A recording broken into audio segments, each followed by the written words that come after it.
मंच पर उपस्थित मेरे सहयोगी उपविभागीय पुलिस अधिकारी मालेगांव शहर श्री नवनीत, उपविभागीय पुलिस अधिकारी मालेगांव कैंप श्री अजित, सभी 8 पुलिस स्टेशन के प्रभारी अधिकारी, सभागार में उपस्थित सभी सोशल मीडिया सेवी लोग, क्योंकि सभी लोग सोशल मीडिया के प्रोएक्टिव यूजर्स हैं, उनको ही हमने आज के इस सभा में बुलाया है।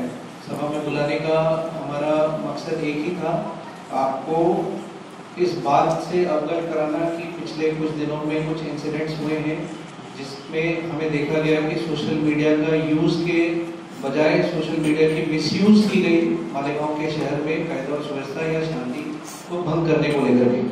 तो हमने सोचा कि कानूनन कार्रवाई तो हमने किया ही, बट उसके अलावा जो एक्टिव यूजर्स हैं फेसबुक पे, व्हाट्सएप पे, अदर सोशल मीडिया प्लेटफॉर्म्स पे, उनको बुला करके एक बार उनके साथ संवाद किया जाए, उनकी अड़चनें सुनी जाए, हमारी तरफ से क्या अपेक्षाएं हैं वो बताई जाए, ताकि हमारी एक्सपेक्टेशंस क्या है, कानून क्या है और आपसे क्या अपेक्षा है सोशल मीडिया यूजर से, वो अवगत कराया जाए।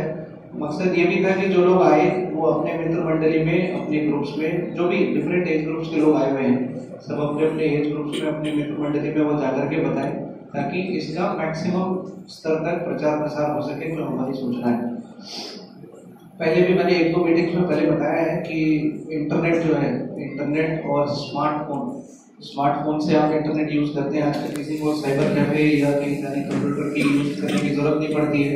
हर मोबाइल जो सभी के हाथ में है वो एक तरह का कंप्यूटर ही है, उस पर ही आप इंटरनेट यूज करके, आज जो 3G 4G के जमाने में जो दिन भर मुफ्त डाटा मिलता है, उसके कारण आपको कहीं बाहर जाने की जरूरत नहीं पड़ती है, आप इंटरनेट का इस्तेमाल फोन पे करते हैं। मैंने पहले भी बताया था कि इंटरनेट एक दोमुहा तलवार है, उसकी एक तरफ धार है तो दूसरी तरफ भी उतनी ही धार है। आप पे डिपेंड करता है कि उसको आप प्रोडक्टिवली यूज करते हैं, सकारात्मक रूप से यूज करते हैं, या उसको आप निगेटिवली या किसी के हानि के लिए यूज करते हैं।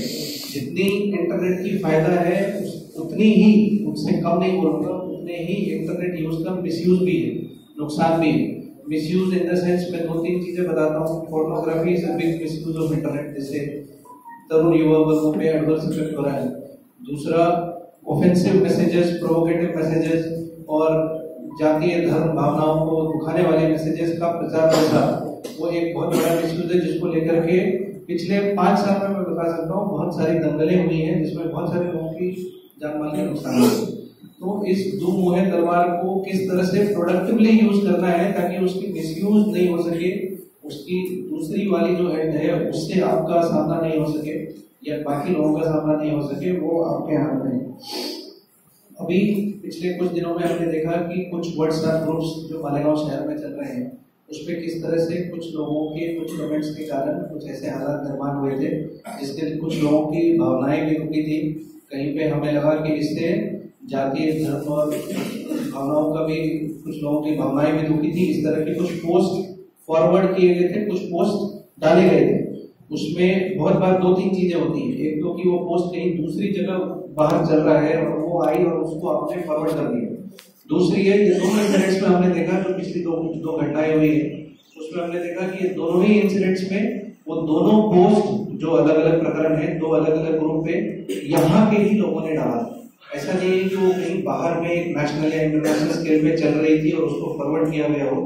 यहाँ मालेगांव की जमीन से वो दोनों पोस्ट क्रिएट किए गए थे और उसको यहाँ से एडिट करके, फोटोशॉप करके, कमेंट डाल करके उसको ग्रुप्स पे डाला गया था।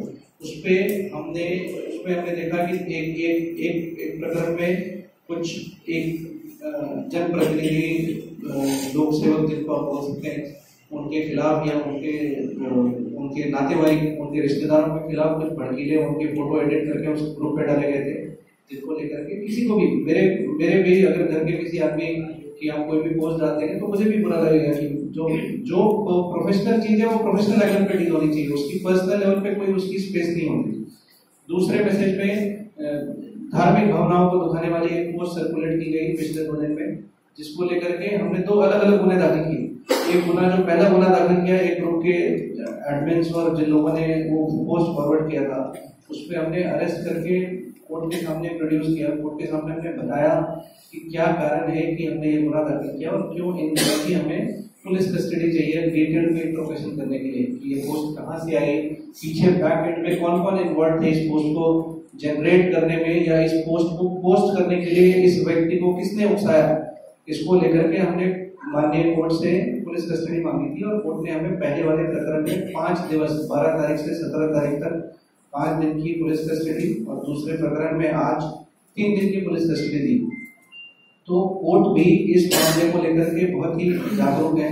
कोर्ट को भी लगता है कि ये मामले बहुत संवेदनशील होते हैं जिसको लेकर के मामला और जो शांति और अमन है वो बिगड़ सकती है। इसके लिए ही कुछ सोच समझ करके कोर्ट ने हमें पुलिस कस्टडी दी होगी।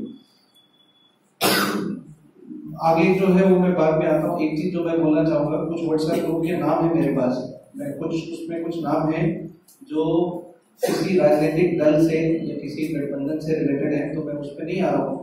कुछ झाड़ू बाबा ग्रुप, तालू बाबा ग्रुप, असेंबली ग्रुप 2019, कायदे सलार ग्रुप, कायदे नस्ले नौजवान ग्रुप, सिपले सलार ग्रुप, इसके अलावा 8-10 और ग्रुप्स के नाम है मेरे पास। आप लोगों को अगर लगता है कि पुलिस विभाग व्हाट्सएप ग्रुप पे क्या चल रहा है, सोशल मीडिया पे क्या चल रहा है, उस पर पुलिस की नजर नहीं है, तो हम आपको 50 ग्रुप के नाम बता सकते हैं जिसको हम बाकायदे से हम फॉलो करते हैं देखने के लिए कि उसमें ऐसा कोई पोस्ट नहीं हो रहा हो जिसको लेकर के किसी भी आदमी की भावना धोखे या किसी भी तरह से कायदा और सुव्यवस्था का भंग होने का प्रश्न निर्माण। तो हमें बस उस ग्रुप पे क्या हो रहा है इतने देखने तक का मौका दीजिए, उसके आगे उसमें उस ग्रुप पे किसी पोस्ट को लेकर के कार्रवाई करने का मौका नहीं देंगे आप लोग, यही आपसे हमारी गुजारिश है। अभी इलेक्शंस आने वाले हैं, 2019 में 2 इलेक्शंस आने वाले हैं, लोकसभा के इलेक्शन में और फिर बाद में महाराष्ट्र विधानसभा के इलेक्शन। उसको लेकर के भी हमने देखा है बहुत सारे ग्रुप्स क्रिएटेड हैं, सियासी दंगल ग्रुप 1, सियासी दंगल ग्रुप 2 और असेंबली ग्रुप 2019 और XYZ, मैं बाकी नाम नहीं लूंगा, बाकी पॉलिटिकल पार्टी से रिलेटेड ग्रुप्स हैं। तो डेमोक्रेसी में आप देख रहे होंगे नेशनल लेवल पे भी डेमोक्रेसी में डिबेट्स, ये वाद विवाद युक्तिवाद सब होता रहता है। 9 बजे आप न्यूज चैनल खोलेंगे, हर न्यूज चैनल पे हर पॉलिटिकल पार्टी का कोई ना कोई रिप्रेजेंटेटिव बैठ करके अपनी पॉलिटिकल पार्टी की तरफ से व्यू बताता रहता है। बट डेमोक्रेसी में राजनीति की एक स्तर है, उस स्तर के नीचे जाकर के किसी को भी कोई कमेंट पोस्ट करने का हक किसी को नहीं। आपको संविधान freedom of speech and expression देता है, बट उसमें भी बहुत सारी 6 रिस्ट्रिक्शंस हैं। आर्टिकल 19 जो freedom of speech and expression है उसमें 6 रिस्ट्रिक्शंस डाले हैं संविधान में कि किस किस अंतर्गत आपको वो आजादी मिली। तो आपको जो freedom of speech and expression है उसमें पुलिस विभाग किसी भी तरह से हस्तक्षेप नहीं करना चाहेगी, बट उसको आप अपनी जो भावनाएं हैं, प्रजातंत्र में आपको संविधान पूरा अधिकार देता है, बट राजनीति की भी जो स्तर है, जो लेवल पे नेशनल लेवल पे स्टेट लेवल पे राजनीति हुई है, वही हमारी एक्सपेक्टेशन है, उसी लेवल की राजनीति मानेगा। जो जनप्रतिनिधि हैं, जो लोक प्रतिनिधि हैं, उनके खिलाफ अगर कोई टीका टिप्पणी करनी है तो उसके बहुत सारे एवेन्यूज हैं। आप डेवलपमेंटल फ्रंट पे एक दूसरे की बुराइयों को उजागर कर सकते हैं कि यहाँ विकास हुआ, यहाँ विकास नहीं हुआ, इसके जमाने में ऐसा हुआ था, इसके जमाने में ऐसा नहीं हुआ। इसी लेवल पे नेशनल लेवल पे भी पॉलिटिक्स चलती है और ये पॉलिटिक्स हर जगह चलती है, नेशनल इंटरनेशनल लेवल पे भी चलती है। तो आप developmental agenda, economic agenda, social development agenda, इन पे आप एक दूसरे पॉलिटिकल पार्टीज की खामियां या अच्छाइयों को आप व्हाट्सएप पर प्रोजेक्ट कर सकते हैं, उससे हमारा कोई लेना देना नहीं। हमारा मकसद केवल वो राजनीति की स्तर आप नीचे नहीं ले जाएं, इतनी नीचे नहीं ले जाएं जिससे लोगों को दिक्कत होने लगे, जिससे लोगों को लगने लगे कि ये पर्सनल हो गया या मेरी पर्सनल फैमिली मेंबर्स या मेरी पर्सनल इस पे आकर के ये टिकट टिप्पणी की जा रही है। तो इस तरह की राजनीति कोई नहीं करे। राजनीति में आपको स्वतंत्र अधिकार है संविधान की तरफ से, freedom of speech and expression आपकी है, वो आप सोशल मीडिया किस तरह से वापर करते हैं उसमें हमें नहीं देखना है, बट उसकी एक जो लिमिट है उसके नीचे जाकर के राजनीति नहीं करें। तो अभी जो हमने जो मैं वापस पुणे पे आता हूँ, जो गुना हमने दाखिल किया उसमें कल जो गुना दाखिल किया है हमने, उसमें वो जिस आरोपी को हमने अरेस्ट किया है उसने बस वो पोस्ट को फॉरवर्ड किया था, उसने पोस्ट जनरेट भी नहीं किया था, उसके पास वो पोस्ट आई थी, उसने उस पोस्ट को फॉरवर्ड किया था। अभी आपने देखा होगा कि व्हाट्सएप ने भी 5 लोगों से ज्यादा को फॉरवर्ड करने नहीं देती है व्हाट्सएप, वो भी गवर्नमेंट ऑफ इंडिया ने बोले किया है इसको मिसयूज को रोकने के लिए कि एक बार में आप 200-200 लोगों को एक मैसेज फॉरवर्ड कर रहे थे ताकि 5 मैसेज भेजने के बाद आपको लगे कि आप सही भेज रहे हैं या नहीं भेज रहे। तो जिसने फॉरवर्ड किया उसके ऊपर गुना दाखिल हुआ, क्योंकि वही उससे जाति और धार्मिक भावना लोगों की दुखी, और उसकी ही आज कोर्ट ने पीसीआर दी। आप कोई भी मैसेज फॉरवर्ड करने के पहले 2 बार खातरी कर लें कि आप जो भी मैसेज फॉरवर्ड कर रहे हैं किसी की मौज उड़ाने के लिए या कोई मस्ती में नहीं कर रहे हैं, उसका कोई कारण है जिसके कारण से आप फॉरवर्ड कर रहे हैं। हम भी मैसेजेस फॉरवर्ड करते हैं अपने ग्रुप पे अपने दोस्तों को, बट वो प्रोडक्टिव मैसेजेस रहते हैं। देश में क्या हो रहा है, सीबीआई में क्या हो रहा है, जो नेशनल न्यूज है, जो इंटरनेशनल न्यूज है, वो हम फॉरवर्ड करते हैं ताकि लोगों में जागरूकता बढ़ सके क्या हो रहा है क्या नहीं हो रहा है। कहीं पे कुछ हुआ, कहीं डेवलपमेंट नहीं हो पाया, वो मैसेजेस फॉरवर्ड करते हैं। उसका ये मतलब नहीं कि कोई भी चीप मैसेज या कोई भी रिलीजियस फीलिंग को हर्ट करने वाली मैसेज कोई नहीं फॉरवर्ड करता है।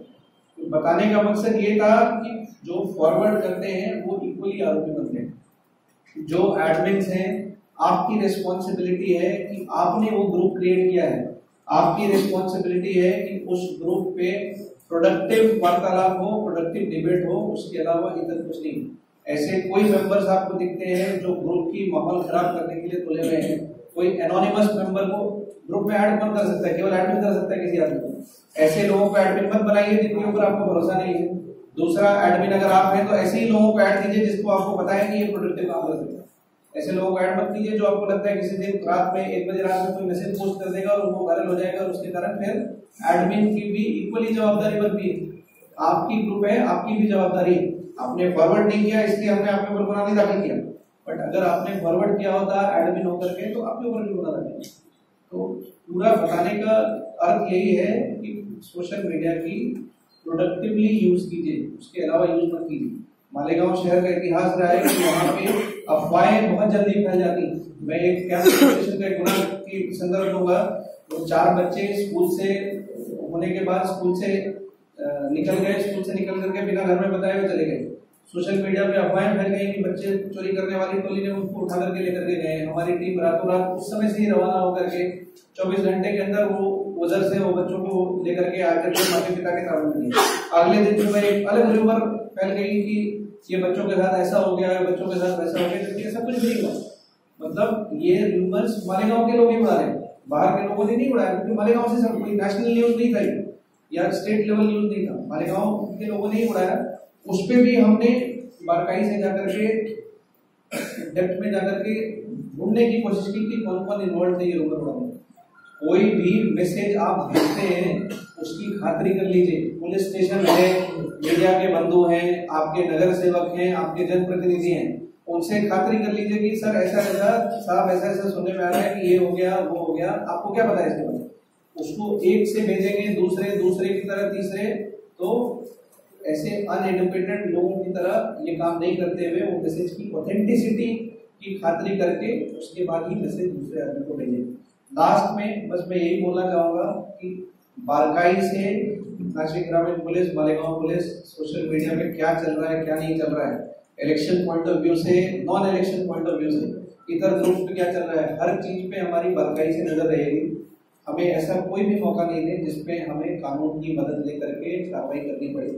और आपके freedom of speech and expression पे हम किसी भी तरह का हनन नहीं करना चाहते हैं, बट संविधान ने जो अधिकार दिया है वो संविधान ने आपकी ड्यूटीज भी बनाई, फंडामेंटल राइट जहाँ पे फंडामेंटल ड्यूटीज भी वहीं पे। तो उस ड्यूटीज को ध्यान में रखते हुए अपने राइट्स का उपयोग करें और सोशल मीडिया का प्रोडक्टिवली यूज करें, टाइम पास करने के लिए यूज मत कीजिए। बहुत बार मैंने व्हाट्सएप पे देखा है आजकल के युवा वर्ग, पढ़ने वाले लोग पढ़ाई छोड़ करके व्हाट्सएप पे दिन भर, आप व्हाट्सएप दिन भर बैठे रहेंगे, व्हाट्सएप दिन भर में आपका 24 घंटा निकल जाएगा, आपको पता नहीं चलेगा। अपनी सोशल मीडिया की प्रोडक्टिव यूज कीजिए, वेस्ट करने के लिए यूज मत कीजिए या टाइम पास करने के लिए उपयोग मत कीजिए। प्रोडक्टिव उपयोग करेंगे तो मालेगांव के लिए भी फायदेमंद रहेगा। मालेगांव के विकास में हो सकता है कि आपकी सोशल मीडिया की प्रोडक्टिव यूज से मालेगांव के विकास में भी 2 सीढ़ियां और जुड़ जाए और मालेगांव और ऊपर चला जाए। इसके लिए आखिरी में कंक्लूड यही बोल करके कर रहा हूँ, यूज सोशल मीडिया प्रोडक्टिवली। हम बाकाई से नजर रखे हुए हैं कहाँ क्या हो रहा है क्या नहीं हो रहा है। हमें उम्मीद है कि आज के इस सेशन के बाद से हमें थोड़ी सुधार दिखेगी सोशल मीडिया के ऑफर में, इलेक्शन के पॉइंट ऑफ व्यू से और इतर पॉइंट ऑफ व्यू से, ताकि आगे पुलिस को कानून की मदद लेकर के गुनाह नहीं दाखिल करना पड़े और कायदेशीर कार्रवाई नहीं करनी पड़े। बट उसके बाद भी अगर कोई मौका देता है कार्रवाई करने के लिए तो हम उसके ऊपर कड़क कायदेशीर कार्रवाई करें। जय हिंद।